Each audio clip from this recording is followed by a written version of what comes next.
Man, I know everybody tired of hearing it, but I'm watching this Diddy case like everybody else, and I just got a total different opinion, man. I just got a total different opinion of why he's in there because I just feel like the music industry is filled with the stuff they accuse him of. So when you see one person go to jail for it, it's like a targeted event. Like it ain't. It's more than one R. Kelly. It's more than one P. Diddy. So I feel like to me, and this is all alleged. I ain't accusing nobody of nothing. I just feel like the Diageo thing is more of the case he fought with them. Is more of a reason he would be in jail. Like he went up against billionaires, like 60, 70, 80 billion, something like that. He went up against them, and you ain't.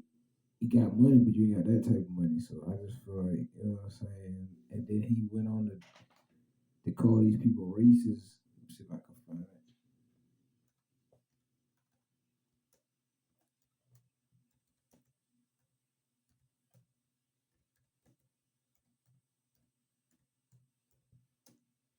You know that when you say stuff like that, that hurt a lot of sales. So you know what I'm saying. They ain't gonna be So with that. I wanna. All right. So now let's get into this Diageo situation, right? So I want to talk about the relationship with Diageo. I really feel like this is why this man is in jail. Like this man went against the powers that be. Like in America, liquor companies is the big ones is one of those powers that be. It's like that's like going against the pharmaceutical company. So this lawsuit that you brought against them, right?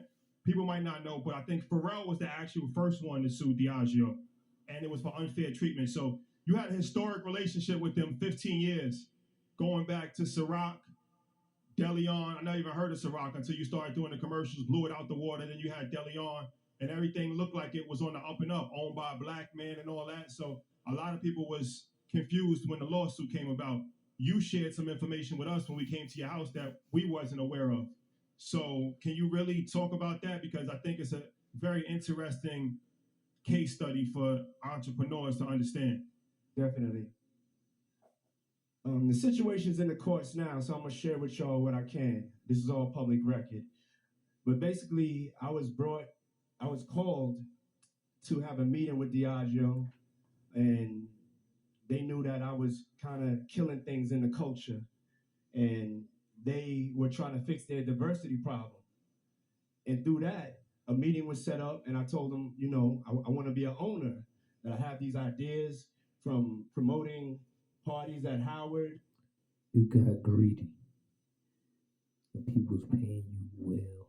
You got greedy. Just remembering that I will always get the door and never get the bar. And so I said I have aspirations to have black owned brands owned by black people behind the bar.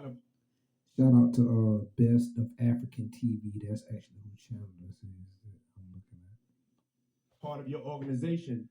They're the biggest distributor of spirits in the world, biggest maker of spirits in the world. So we get a test project.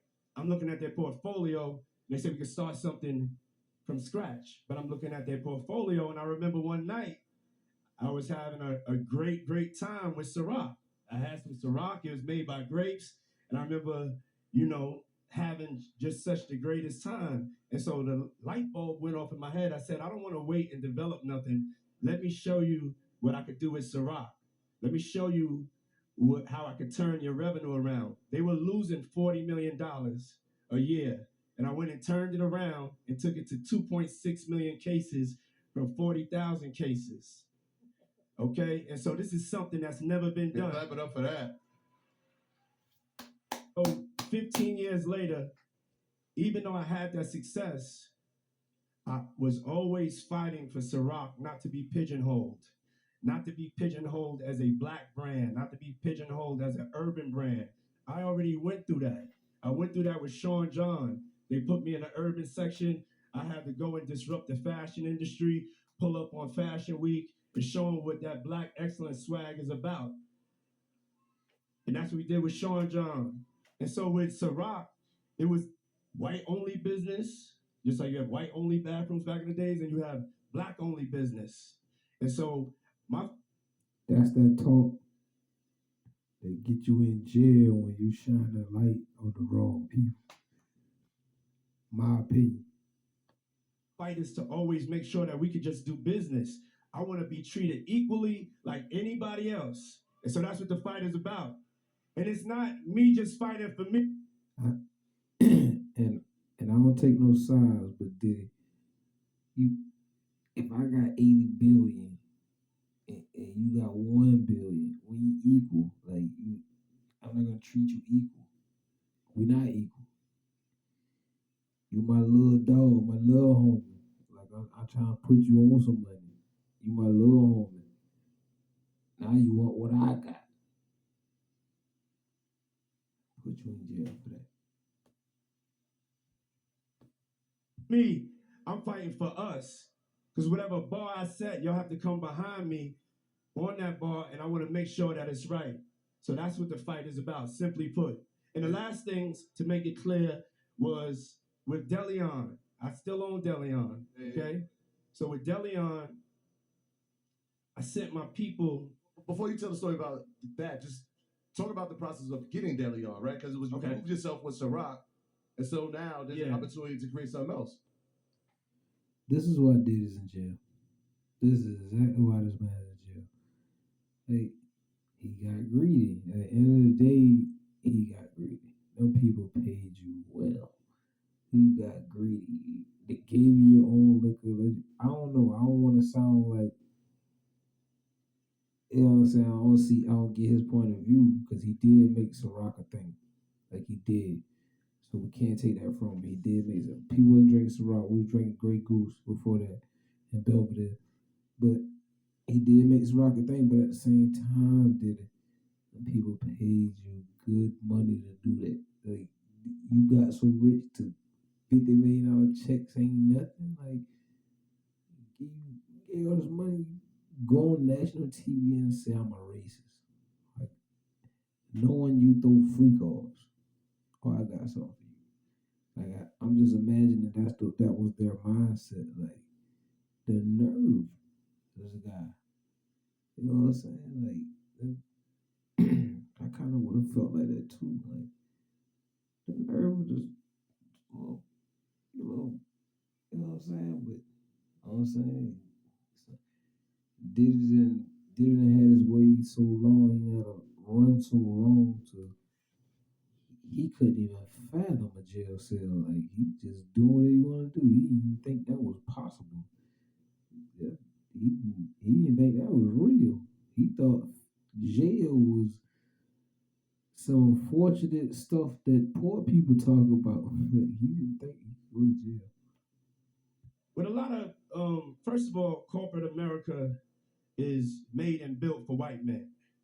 So when you're going, you can't go on an American television station and say that.